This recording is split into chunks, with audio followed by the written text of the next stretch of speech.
What I find remarkable about Öcalan's case is that, he has been in prison more or less in solitary confinement, not entirely, but mostly in a solitary confinement for longer than someone like Nelson Mandela, for instance. And yet there's been much less concern outside of the region than was the case with Mandela.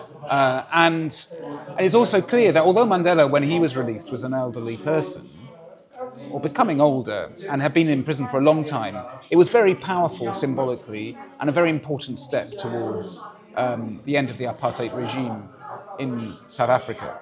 So we can see that although Ocalan has been in prison for a very long time, 27 years now, and in some ways has been disconnected from subsequent political changes, on the other hand, he has a symbolic power which I think it would be impossible to imagine a peaceful resolution to the Kurdish question without his release.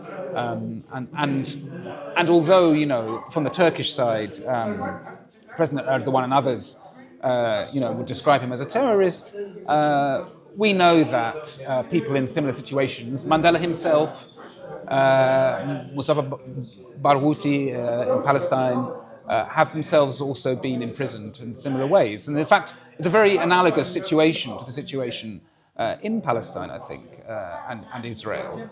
And yet it doesn't have any of the fraction of the attention of that case, which is a shame. Yeah. That sometimes struggles are long, but so long as people work together, they can be successful. And if Mr. Öcalan is watching, I have been inspired by your writings, and I thank you for them.